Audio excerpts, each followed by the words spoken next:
Chapter 8 of this scene 2 now, and basically I just want to work a little bit on the grass as I finish off this section number 2.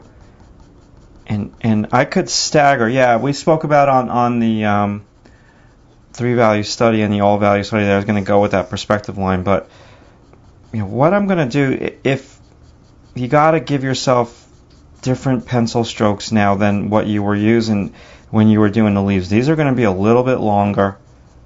And I remember when I learned how to paint grass, basically with painting grass, what you do is you put down a base of like dark green, and then you go over it with dark green kind of short brush strokes like this, like you'd use a skinny like little liner brush.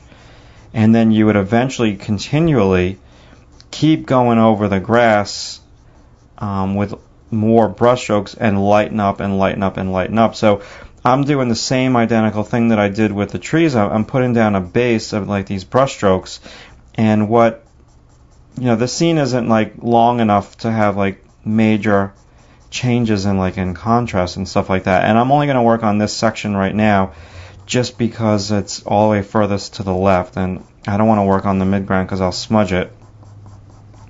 But, in the foreground over here, near her feet, there'd be like more contrast. Like there's the leaves on the grass, and the grass is kind of short over here.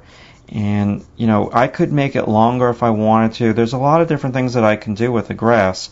But when you do that, it's nice to throw a couple of strands of grass that are kind of like really hanging over.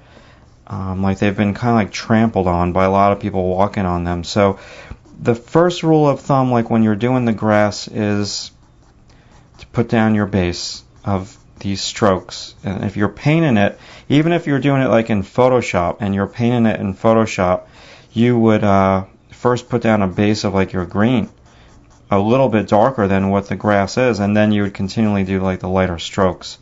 So now where these two meet, I want to have them really, I'm going to do a short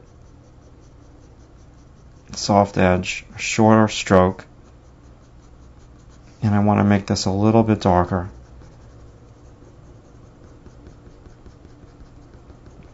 Much, much, much, much shorter strokes over here in the background. And we can do some horizontals as well.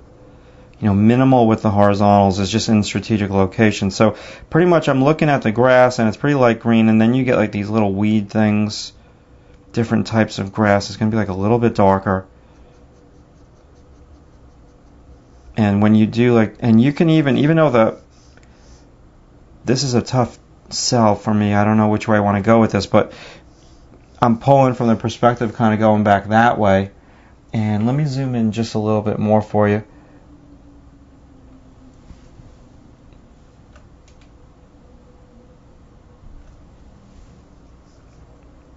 I could still loop up the way the fence is looped up with a couple of these strands.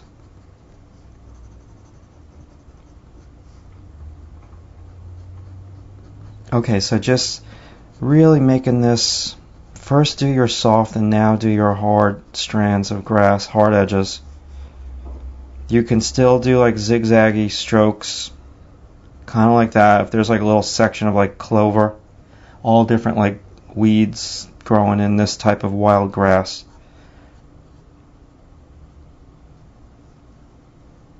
And I can come on in with my kneaded eraser and kind of pull up.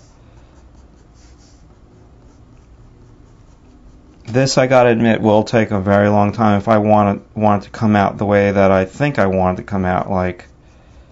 You gotta, I like how I'm kind of zigzagging all of them over and over. I'm tilting the blades of grass.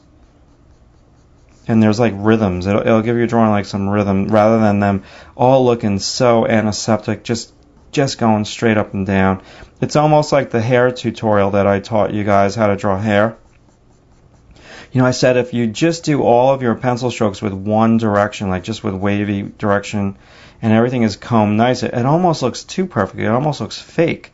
So you got to give me those loose brush strokes that go across grain, and it just adds something. So now let's say there's a couple leaves here.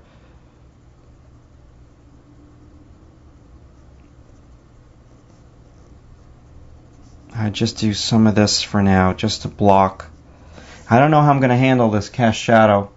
It would be nice if I looked at like my all value study, and it's in there, so I'm going to go darker now with this.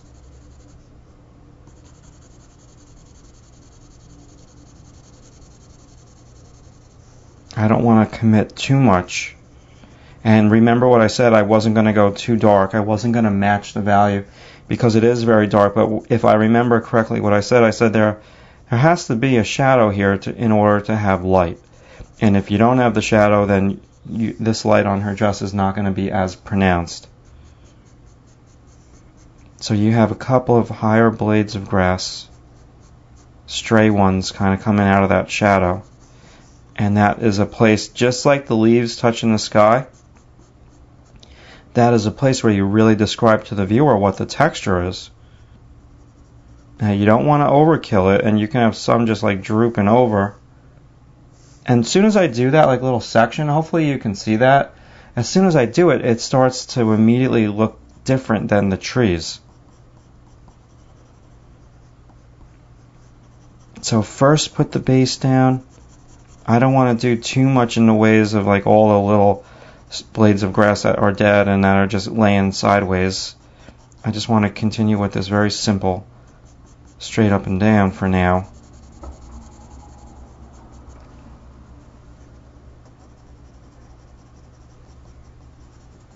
I'll tell you, with this tutorial, time for me is flying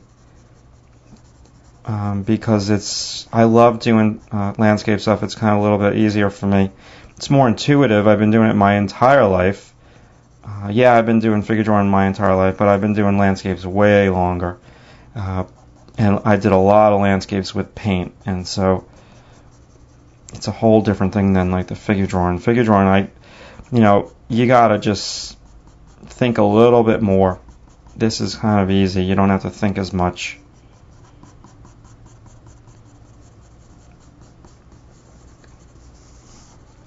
Okay, so just shorter strokes as the grass goes back. I hope I mentioned that enough. Some of these strokes are a little long. Again, there's artistic license because it could be like wild grass. It doesn't have to be like a lawn, like in suburbia that is like so manicured.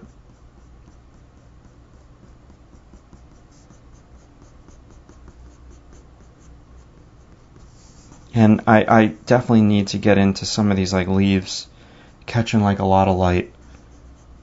Okay, so you can see what are the main rules for drawing the grass. Main rule number 1 is put down your base in an upward pencil stroke. Rule number 2, keep your strokes in the background shorter so the grass appears smaller and you create the optical illusion of space. And zigzag. After you put down your base of primarily upward pencil strokes, then you want to lay some over and zigzag them so they don't look fake. And they don't look so perfect. I mean, after all, it's more of like an organic scene. It's not someone's front lawn. A wild scene, I should say. Alright, coming along. And there's definitely a sense of light. And I need to sharpen some stuff up, and I need to continue to do this. Alright, so we'll come back. I don't know if we're going to come back in this scene. We're probably going to do section number 3, and I'll work more all around the drawing. Thanks for watching.